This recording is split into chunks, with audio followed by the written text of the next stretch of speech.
इनको छोड़ो, ये संयुक्त है, इनकी काउंटिंग हो गई। तो हमारी जो काउंटिंग जो थी व्यंजनों की वो यहीं तक है, ये 33 हो गई। ठीक है, ये 5 के हैं, 5 5 5 5 5, ये 4 है और ये भी 4 है। ठीक है, अब हम इनका करते हैं विभाजन। विभाजन करेंगे इनका, ये व्यंजन है, स्वर का कल कर दिया था मैंने, आज व्यंजन का कर रहा हूँ। तो इनका विभाजन करते हैं। तो जैसे स्वरों को 3 भागों में बांटते हैं ना, हर्ष स्वर, दीर्घ स्वर और संयुक्त स्वर। मैं फिर बता रहा हूँ यहाँ कि जो गाइडों में किया हुआ है ना, उसके आधार पर मैं बता रहा हूँ। हर्स्व यानी छोटा लघु हर्स्व स्वर और दीर्घ स्वर और संयुक्त स्वर। तो वो संयुक्त क्या मानकर करते हैं, एक आधा और दूसरा पूरा। तो हर्स्व मैंने बताया था आपको, ए, छोटी ई, छोटा ऊ और री सी, ये 4 हर्स्व स्वर हैं। ठीक है, और दीर्घ में है आ, बड़ी ई और बड़ा ऊ, बस। और संयुक्त में लेते हैं ए, आई, ओ, औ। लेकिन मैंने आपको कल भी बताया था कि मैं इसको महत्व कम ही देता हूँ। मैंने बताया था कल भी, स्वरों को ज़्यादातर 2 ही भागों में बांटना चाहिए, लघु स्वर और दीर्घ स्वर। ये 4 छोड़ दो, बाकी सारे के सारे दीर्घ हैं। ये बताया था ना, ए, आ, ई, ऊ, ए, आई, ये री होता आता है यहाँ री, ए, आई, ओ, औ। तो यहाँ ए को, छोटी ई को, छोटे ऊ को, री सी को, इतनों को 4 को छोड़ दिए हर्ष है, बाकी ये सारे के सारे दीर्घ स्वर हैं। तो 2 ही होने चाहिए।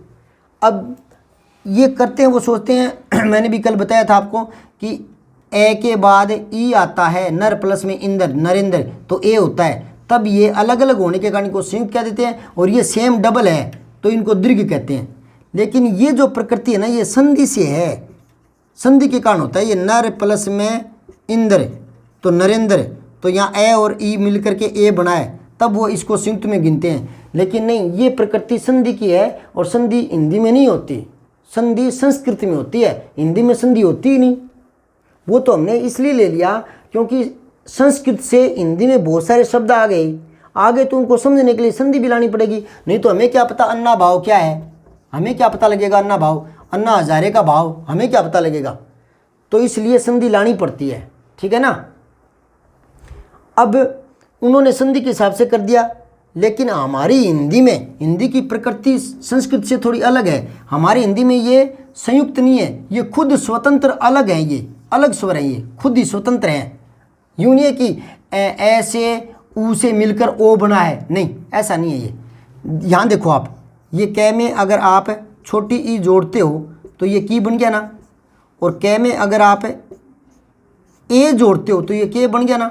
अब यहाँ क्या जुड़ा है, 2 थोड़ी जुड़ी, ये एक ही जुड़ा है, तो ये खुद स्वतंत्र है। हिंदी में तो, संस्कृत में जरूर ई और ए और ई से जुड़ के बनता है, लेकिन हिंदी में ये स्वतंत्र है। हिंदी में कह के आगे अगर आप ओ जोड़ोगे तो ये स्वतंत्र है, एक अलग, और ये इसको को बना देगा, और औ जोड़ेंगे तो कौ बना देगा, तो ये एक अलग स्वतंत्र है। तो इसलिए 2 ही करने चाहिए, हर्स्व और दीर्घ, ये सारे दीर्घ में आ जाते हैं। ठीक है, पर जब प्रचलन हो रहा है तो क्या करें, मैंने तो बता दिया। मैं ये कह रहा हूँ, ज्ञान सारा होना चाहिए आपको भी। किसी ने 2 भेद करके, किसी के तो किस वजह से करके, 5 करके तो किस वजह से करके, नॉलेज सारा होना चाहिए। उसके बाद में पेपर में जो ऑप्शन आते हैं ना, उसमें दिमाग लगाओ कि पूछने वाला कितनी गहराई से जाकर पूछ रहा है, या किस बिंदु को कहाँ तक छुआ है, उसने क्या पूछना चाहता है। ठीक है ना, वहाँ थोड़ा दिमाग लगाना पड़ता है। वरना मैं तो ये कहता हूँ कि भारत सरकार को या हिंदी विभाग को कम से कम एक संशोधित रूप से व्याकरण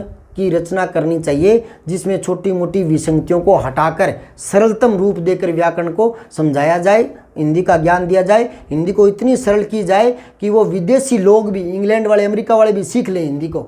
तो ज़्यादा पीएचडीओ में, मैं तो चाहता नहीं हूँ कि पीएचडीओ में पढ़ा जाए, लेकिन जितना गाइडों में है, आपके एग्जाम में कुछ आता है तो देख सारा लो, ज्ञान होना चाहिए कि हाँ इसने 3 भेद किए हैं तो कैसे किए हैं, किस वजह से किए हैं, ज्ञान सारा होना चाहिए। ठीक है। अच्छा, एक बात और याद आ गई, यहाँ एक शब्द आता है प्लुत स्वर। ये क्या है, नाम रख रखा है, मतलब एक स्वर अगर वो दीर्घ से भी ज़्यादा लंबा बोला जाए, एक तो होता है हर्ष में, एक होता है दीर्घ, इसमें कम समय लगता है, इसमें ज़्यादा लगता है। ठीक है, यानी ये छोटी मात्रा है, ये बड़ी मात्रा है। बड़ी मात्रा में टाइम लगता है, मैंने आपको बताया था ना। ये देखो दिन और दीन, दिन छोटी मात्रा का कैसे पता लगेगा, ये आगे वाला न है ना, ये दी बोलते ही बोला जाएगा, बोलते ही, तो ये हो गया दिन। दी बोलते ही न, दी बोलते ही न दिन, और ये दीन न को ठहर कर बोलेंगे तो इसमें टाइम ज़्यादा लग रहा है। टाइम को ही मात्रा कहते हैं। मात्रा किसे कहते हैं मैं पीछे के वीडियो में बता चुका हूँ। टाइम को मात्रा कहते हैं। कई बच्चे सोचते हैं मात्रा तो ये है, ये आ की मात्रा, ये ई की, ये बड़ी ई की, ये ऊ की, ये ओ की। ये मात्रा नहीं है, ये तो मात्रा के सिंबल है, मात्रा के प्रतीक हैं। मात्रा कहते हैं बोलने में लगा समय। तो लघु मात्रा की बजाय दीर्घ मात्रा में दुगुना समय लगता है। इससे एहसास नहीं हो रहा दिन दीन टाइम लग रहा है दुगुना, नहीं तो इससे और कर लो, थोड़ा एहसास ही करना है। तो ये कुल, कु बोलते ही ले, कुल तो छोटी मात्रा है। ये होता है कूल, कूल होता है किनारा। ठीक है, एक और अभ्यास कर लो छोटी बड़ी मात्रा में। अगर आप गलती होती है तो जैसा बोलते हैं हिंदी में वैसा लिखते हैं तो गलती होने की संभावना कम होती है। लापरवाही से हाँ गलतियाँ हो जाती है। ये है लुट और ये लूट, कि डाकू लूट गए, लूट गए, लूट के चले गए, लूट, लूट टाइम लग रहा है ना। ये लुट, मैं लुट गया, लू बोलते ही लुट गया। तो यहाँ कम समय लग रहा है तो छोटी मात्रा है, ज़्यादा समय लग रहा है तो बड़ी मात्रा है। तो मात्रा समय को कहते हैं, और ये तो मात्रा के प्रतीक है, निशानियाँ हैं, प्रतीक है। और मात्रा तो टाइम को कहते हैं। ठीक है, तो प्लुत स्वर जिसको उसको कहते हैं जिसमें दीर्घ स्वर से भी थोड़ा और लंबा टाइम लगे, और ऐसा हिंदी में बहुत ही कम है नहीं। एक शब्द है उसको ऐसे बोलते हैं, ये ओ, फिर वो जो प्लुत बोलते हैं इसको, ये इस तरह से ऐसे लिखा जाता है, ऐसे ओम ऐसा बोलते हैं, इस तरह से है ये ओम। वो जो लंबा चला ना उसको बोलते हैं प्लुत स्वर। तो ये ऐसे याद रख लेना कि आप तक कंपटीशन में कोई पूछ ले इस तरह का ये क्या होता है। ठीक है ना, तो ये होता है, ठीक है, लंबा स्वर। अब हम करते हैं इन 33 का विभाजन। तो व्यंजनों को कितने भागों में बांटते हैं? व्यंजनों को भी 3 भागों में बांटते हैं। पहला भाग वो हम करते हैं कैसे लेकर मैं तक। ठीक है, इनको बोलते हैं स्पर्शी व्यंजन। स्पर्शी व्यंजन का मतलब हो गया कि जब प्राणवायु निकलती है, जिसे ध्वनि बाहर आती है, तो वो प्राणवायु कहीं ना कहीं स्पर्श होकर फिर निकलती है। तो स्पर्श होकर निकलती है ना, इसलिए इनको स्पर्शी व्यंजन कहते हैं। यहाँ तक है ये। ठीक है, अब मैंने पहले ही बताया था कि वर्णों को 2 भागों में क्यों बांटते हैं, स्वर और व्यंजन। किसी भी चीज़ को बांटते हैं भागों में तो कोई आधार होता है, या आइडिया से ही बांट देते हैं, तुक्के से नहीं बांटते, आधार होता है। तो यहाँ क्या आधार लिया गया कि जो 44 वर्ण हैं उनको बोला गया। किसी के बोलने में कहीं ना कहीं ये वाग यंत्र बोलते हैं इसको, या स्वरतंत्रियाँ बोलते हैं, तो यहाँ कहीं ना कहीं वो स्पर्श होकर निकलते हैं। ठीक है, तो उनको तो अलग कर लिया, तो उनको तो कह दिया व्यंजन। और कुछ सीधे निकलते हैं बिना स्पर्श के, उनको स्वर कह दिया। तो अ आ ई ये स्वर हैं, और क ख ग घ प फ ब ये कहीं ना कहीं स्पर्श हो रहा है, जैसे प होठों से हो गया ना, तो इनको व्यंजन कह दिया। तो ये अब आप पूछोगे कि तो फिर यहीं तक क्यों रोका, यहाँ तक क्यों नहीं लाए वर्गीय विभाजन को, यहाँ तक क्यों नहीं लाए? क्योंकि स्पर्श ही नहीं हो रहा मानते हो आप। इसके बाद अगर स्पर्श नहीं हो रहा तो फिर इनको तो स्वर कहना चाहिए। बिल्कुल बात तो सही है। हाँ, स्पर्श तो नहीं हो रहा इतना जितना यहाँ से यहाँ तक में होता है। इन 1 2 3 4 5 में बहुत ज़्यादा स्पर्श होता है, स्पष्ट स्पर्श होता है। इनमें स्पष्ट स्पर्श नहीं होता, थोड़ा होता है, इसलिए इनको व्यंजन में लेते हैं। ठीक है, स्वर में नहीं लेते इनको। चलो अब आगे देखते हैं। तो पहला विभाजन तो मैंने बता दिया, क्या पहला विभाजन स्पर्शी व्यंजन, कैसे मैं तक। इनका एक नाम और लेना चाहिए तो इसको बोलते हैं वर्गीय विभाजन। वर्गीय विभाजन, ठीक है, पहला। तो दूसरा जो है वो है अंतस्थ वर्ण। अंतस्थ वर्ण बोलते हैं इसको, य र ल व। ठीक है, और तीसरा बोलते हैं ऊष्मीय व्यंजन। ऊष्मीय व्यंजन, इनको संघर्षी व्यंजन भी बोलते हैं। संघर्षी, संघर्षी क्यों कहते हैं? देखो, जब इनको बोलते हैं ना तो प्राणवायु ज़्यादा निकलती है, और ज़्यादा निकलती है तो घर्षण ज़्यादा लगता है। घर्षण लगता है तो इनको, और घर्षण लगता है तो वहाँ ऊष्मा पैदा होती है ना। तो ये ऊष्मीय व्यंजन है। और संघर्ष होता है तभी तो ऊष्मा पैदा होती है। संघर्ष, घर मतलब घर्षण। एक बात सुनो, ये हाथ है, इसमें ज़्यादा आप यूँ करो तो गर्म हो जाएगा ना, ऊष्मा निकलेगी ना। तो संघर्षी है इसलिए ऊष्मीय है, ठीक है, ऊष्मा पैदा होती है। मतलब ये है कि जब बोलते हैं इन चारों को तो क्या है कि प्राणवायु ज़्यादा निकलती है, ज़्यादा निकलेगी तो ज़्यादा घर्षण होगा। तो लो मारवाड़ी में बताता हूँ, अपने कई बार बोलते हैं ना कि यार आज तो बहुत ही बोलना पड़ा और फिर 1 घंटा भाषण दिया, फिर पानी पी लिया था, ठंडा पानी था, गला बैठ गया। क्यों बैठ गया? क्योंकि बोलना ज़्यादा पड़ा तो गला गर्म हो गया था, फिर ठंडा पानी पी लिया तो गला बैठ गया, तो गर्म हुआ था ना। तो ऊष्मा का मतलब ये नहीं है कि आप उसके ऊपर रख दोगे पानी और चाय पत्ती डाल दो चाय बन जाएगी, ये ऊष्मा नहीं निकलेगी। हाँ गर्म होता है, और ये आपको पता है कि गला गर्म होता है, बार बार बोलते हैं तो, बहुत ज़्यादा लंबा बोलते हैं तो, ठीक है ना, गला गर्म हो जाता है तो ऊष्मा निकलती है। तो इन सारों को बोलते हैं, इसकी बजाय इन चारों को बोलते हैं तो इसमें ऊष्मा ज़्यादा निकलती है। थोड़ा सा एहसास करो, क श ज़्यादा निकलती है ना, और है में तो सारी निकल जाती है कहती तो दोबारा होती ही नहीं, है कहती जस्ट बाद में दूसरा कोई वर्ण बोल ही नहीं सकते, वापस सांस लेनी पड़ती है अंदर। अब आप कहते हो लेते हैं क्या? हाँ लेते हैं, पता नहीं चलता, अपने आप ही ऑटोमेटिकली ली जाती है। आपको पता लगता है कि आपने कब श्वास छोड़ी और कब ली। ध्यान में लाओगे ना तो पता लगेगा कि हाँ अब सांस ली थी, अब छोड़ी थी। समझ आ रही बात? ध्यान दोगे तो पता लगेगा, नहीं तो अपने दिन में पता नहीं कितनी बार सांस लेते हैं छोड़ते हैं, लेते हैं छोड़ते हैं, तो होता ही है। ये काम रुकता थोड़ी है, रुक ही जाएगी सांस तो राम नाम सत्य है। तो कहने का मतलब वो चलता रहता है प्रक्रिया। तो यहाँ ऊष्मा इतनी ज़्यादा निकल जाती है में तो प्राणवायु कि दोबारा है के बाद वह नहीं बोल सकते, है के बाद घ नहीं बोल सकते, है के बाद कै नहीं बोल सकते, दोबारा श्वास आती है अंदर, उसके बाद दोबारा बोला जाता है, पर हमें पता नहीं चलता। तो इसमें तो बहुत ज़्यादा हवा बाहर निकलती है, तो इसमें तीनों में बहुत ज़्यादा प्राणवायु बाहर निकलती है। तो ये घर्षण उत्पन्न करती है फिर, और घर्षण होती है तो ऊष्मा निकलती है, तो इनको ऊष्मीय कहते हैं। अब याद इतना ही रखना है कि इन सारों की बजाय इनमें ज़्यादा हवा निकलती है। कैसे? हवा नहीं निकलती है ऐसा नहीं बोलना, हवा निकलना तो गड़बड़ हो जाएगा, प्राणवायु निकलती है, ठीक है। मैंने कल ही बताया था, कई बार मुंह से निकल जाता है। ग श घ ह इसमें ज़्यादा हवा निकलती है, ख श इसमें ज़्यादा निकलती है। एहसास करते ही पता लग जाता है, ठीक है ना। तो ये 3 भाग हो गए व्यंजन के, स्पर्शी या वर्गीय विभाजन, कैसे मैतक और अंतस्थ, और ऊष्मीय या संघर्षी, ये 3 भाग हो गए। अब चलते हैं वर्गीय विभाजन में कौन कौन से वर्ग बनते हैं उनको समझते हैं। तो करूँ शुरू।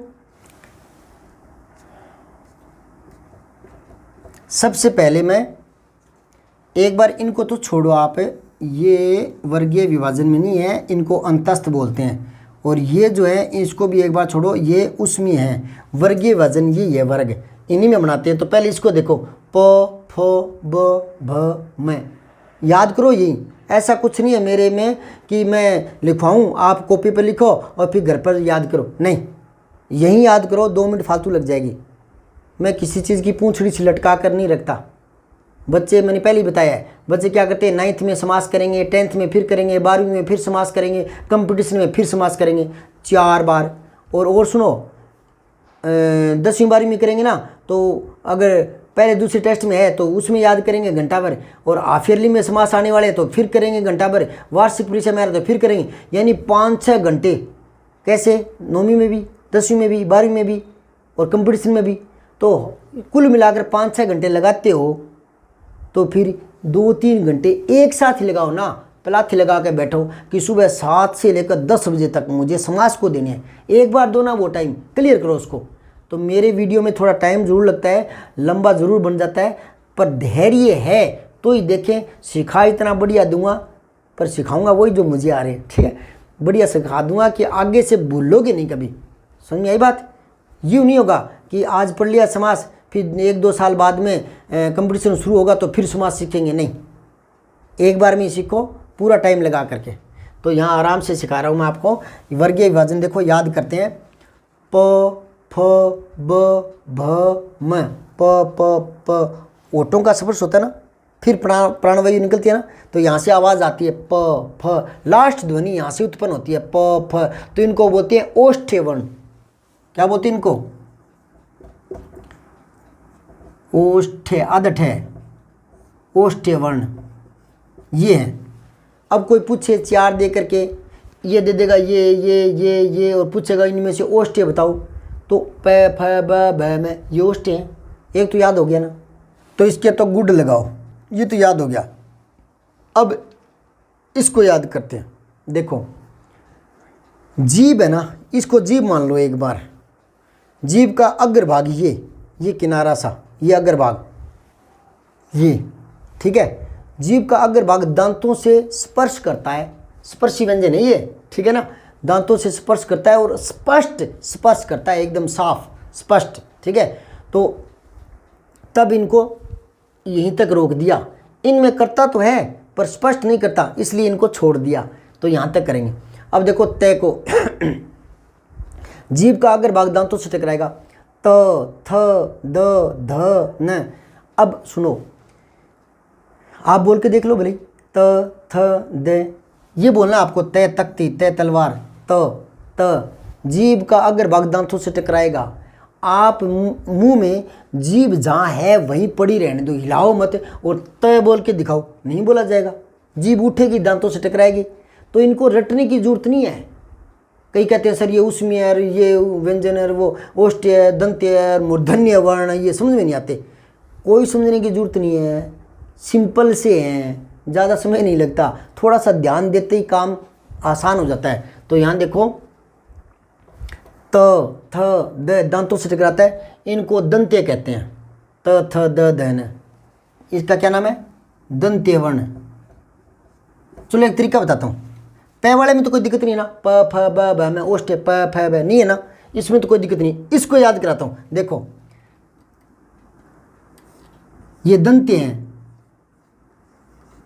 यहाँ देखो तय आ गया ना, तय, ये तय आ गया, तय तय, फिर दे आ गया ना, दे, इसी का ये दे आ गया ना, और ने इसी में ये ने, तो पहले वाला आ गया, बीच वाला आ गया, लास्ट वाला आ गया। कई बार अपने कहते हैं ना कि आगे वाले आ जाओ, ठीक है, अपने कहेंगे पीछे वाले भी आ जाओ, और फिर कह देंगे बीच वाले भी आ जाओ, तो सारे ही आ गए ना। तो इसमें तो सारे ही आ गए, इसी में आ गए, इसी में। कोई पूछे ना दंत्य कौन से, यही है दंत्य, ये पड़े तय थ द द न, समझ गए क्या? बोले आगे वाला आ गया, बीच वाले आ गए, लास्ट वाले आ गए, त द न। तो कोई पूछे दंत्य कौन से होते हैं, यही होते हैं जो लिखा है वही, त थ द द न, यही दंत्य है। अब तो याद हो गया ना। अब इसके निशान लगाओ।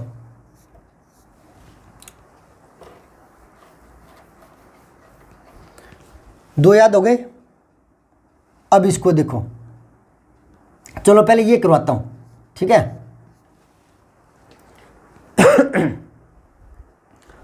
ये गला, कंठ, यहां से आवाज आएगी कंठ से, क ख ग घ क क।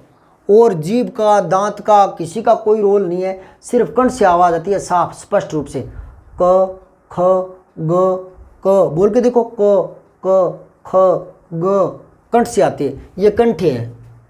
क्या है ये? क आधा अणे आधा ठे, और ये कंठे वर्ण। समझ आ रही है बात आपके? और याद नहीं रहता तो इससे याद कर लो ना, ये क और ये क कंठे, क कंठे। समझ आई बात क्या? तो आपके कितने तैयार हो गए? 3, ये 5 है, 1 2 3 4 5, 5 वर्ग है।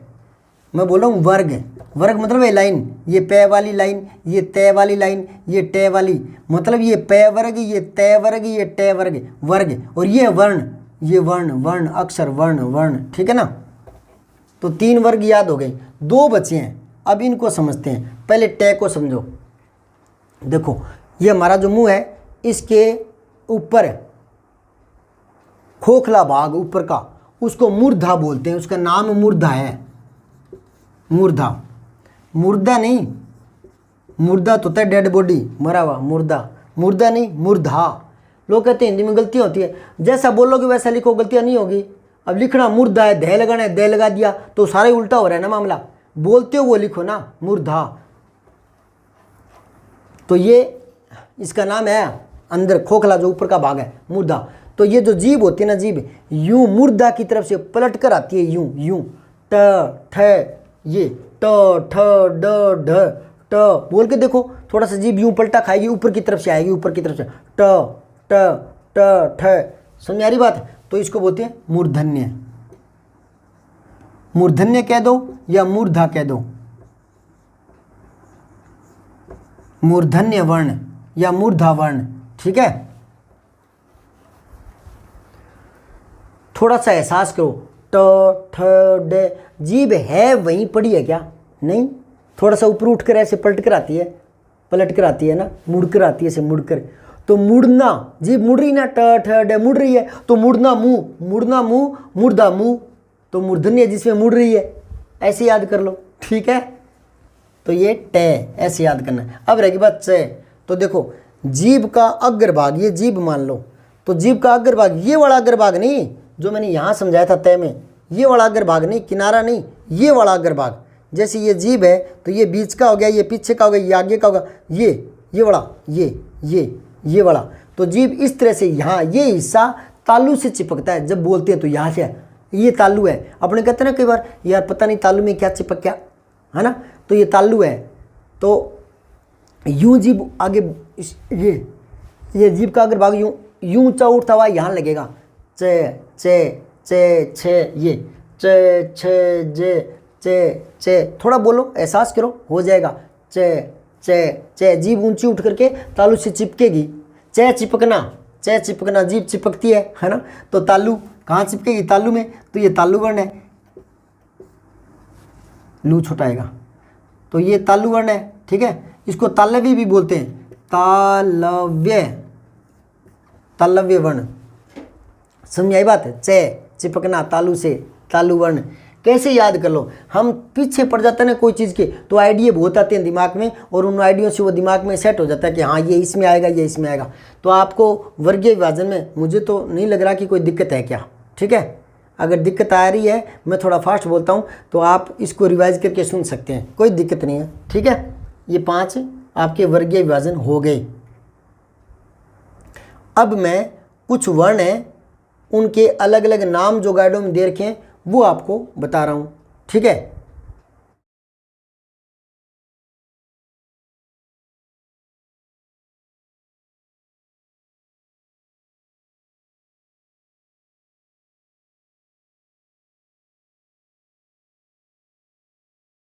सब्सक्राइब करके बेल आइकन जरूर दबाएं।